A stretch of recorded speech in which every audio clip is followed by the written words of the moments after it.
Hello guys, welcome back to our YouTube channel. Today I'll be interviewing an ex-Jupeb student who made 16 points in her last Jupeb exam. So stay tuned and enjoy the video. Thank you.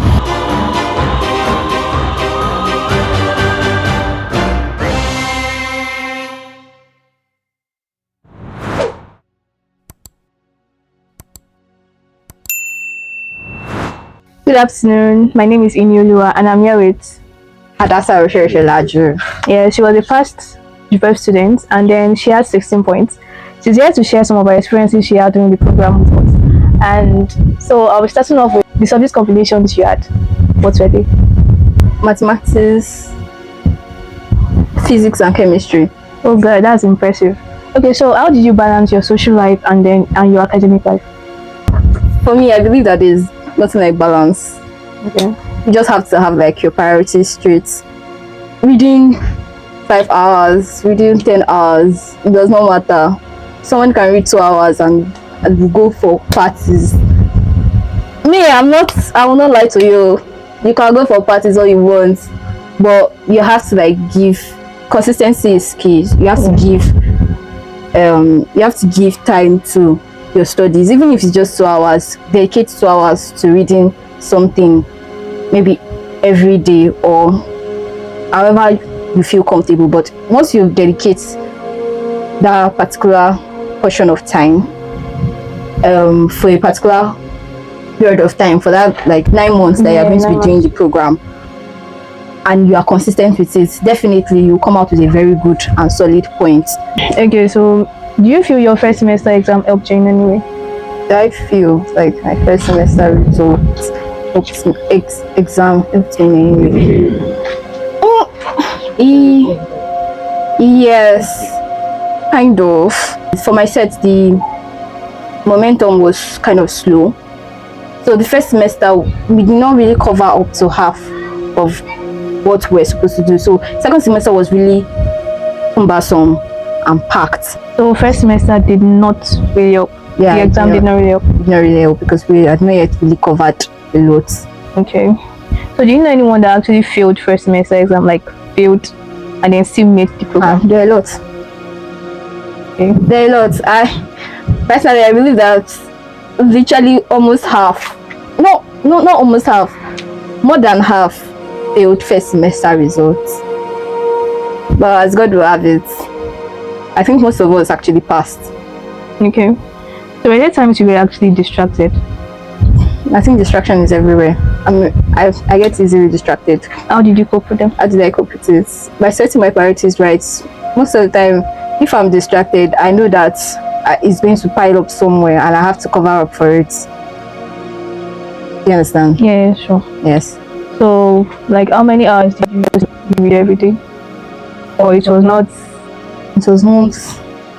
It was. I read haphazardly, like scatteredly. Because I will not give a specific hours I used to read. Like at least how many hours a day? At least I could use 30 minutes to read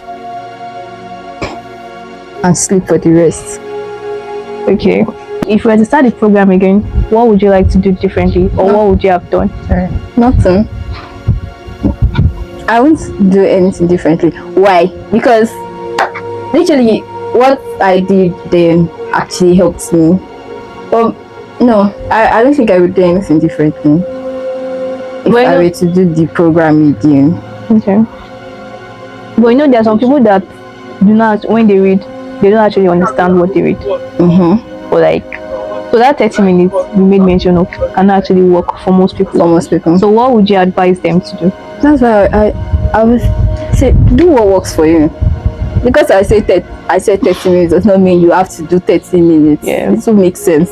If you know that you cannot grasp very fast, you have to put in the work. Yes, you have to put in the work. So 1 hour works for you, 2 hours works for you. Okay, I'm going to need 3 hours to put in this particular topic in my head. Then do it, so be it. Okay. Were there times you felt overwhelmed? Like, okay, this can't work out? Or you never felt like that? Yes, there were times I felt overwhelmed, like it was getting too much. Towards the ending of the program, we had, like I said, the first semester we didn't cover a lot of things. So second semester was too much. It was cumbersome. So everything, we're just learning everything at the same time. We come for classes that are outside, if you understand what I mean, outside like the jurisdiction of this thing that we're not supposed to attend. And it was so it was just too much. You get home and you're not thinking again. You cannot think. You're telling yourself, what do I want to eat this night? You're not even thinking, because you're like, what do I want to eat? You just sleep. Before you know it, the day is breaking already and you have not eaten because you are thinking. And then it becomes very overwhelming. But then you have to like find yourself. You have to talk to yourself and be like, oh no, you have to push through. You have no choice but to push through. You started the program, you should finish it. Although some people didn't finish it, but still, that shouldn't be you. Yeah, so what kept you going? What kept me going was the fact that I don't like starting something and not finishing it. I could have called and been like, I can't do this again. No. Maybe I should go and learn something. Maybe I should go and learn a skill. Maybe I should go and learn tailoring or something. I don't think school is for me, because I got to a point I was asking myself if school is actually for me. Do you understand? Yeah. So what kept me going was, I've started this thing, I have to finish it. And I cannot just finish it anyhow. I have to finish it with 16 points because my jam results, it was good, but obviously I came to Jupeb because my jam result did not get me into university. Do you understand? Yeah. Exactly. So I could not just stop and be like, oh, I never enter school, something like that. It just kept me going. I had to finish. That's what kept me going. Okay, so what advice do you have for people that read but then they don't understand, and then when they want to carry the book again, it's still the same thing? They never understand. You have to find someone. If you know you cannot read on your own, you need somebody that understands it. That is why your circle is actually very important. During Jupeb, you're doing anything, your circle is actually important. If you have someone with you that knows what they are doing, because you can have somebody with you and you don't know what they are doing. If you have someone with you that can teach you and is really wants to teach you, then let the person teach you. Allow the person to teach you. Be teachable. Because some people, it's pride that will not allow them to ask someone for help. They'll be like, let them just see that I'm reading, and they will fail. So you have to be teachable. You have to bring yourself down to ask someone that, oh, please, can you help me teach or explain this particular topic, this and this. And then during our time, there were past seniors that came back to extend their help, their hand to help us. So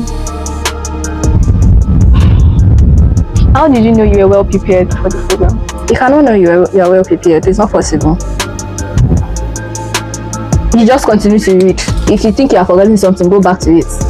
I never knew I was well prepared. So you don't know you are well prepared to actually go to the exam, because you don't know what to expect. Yeah, exactly. Especially if they don't really repeat past questions like that. Something like that. Even if they repeat past questions, you don't even know the past question to expect. So you cannot say you are well prepared. I never knew I was well prepared till I got to the exam hall. That's it. Can't do. Okay. So is it ever too late to start reading? You still have time now. Once it's July, I don't think you have that much time. You can't get anything more than DDD. I'm serious. Yeah. So then you can still start now, right? Yes, you have plenty time. If you start now, you can get 16 points by this thing. I'm serious. what advice do you have for anybody that is planning on engaging in examination malpractice this year? Or like anybody? I feel like, honestly, the best thing for you is to read, because examination malpractice is a no. It's actually a no. For me, it's a no, because the risk is not worth it. There are cameras literally everywhere in the hall, and then if you now say you want to cheat and then you are caught, imagine the whole 9 months. Just read. Honestly, just read. It's not worth it. It's not worth the risk. I mean, think about spending 9 months and then think about getting your results cancelled or something. It's even better to get 00F safe than for them to cancel your results. So is it compulsory to attend all classes?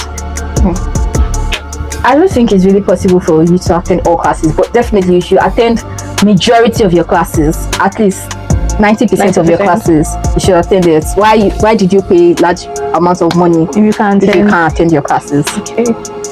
All right, so thank you for this interview. Thank you for spending time with us. We really appreciate it.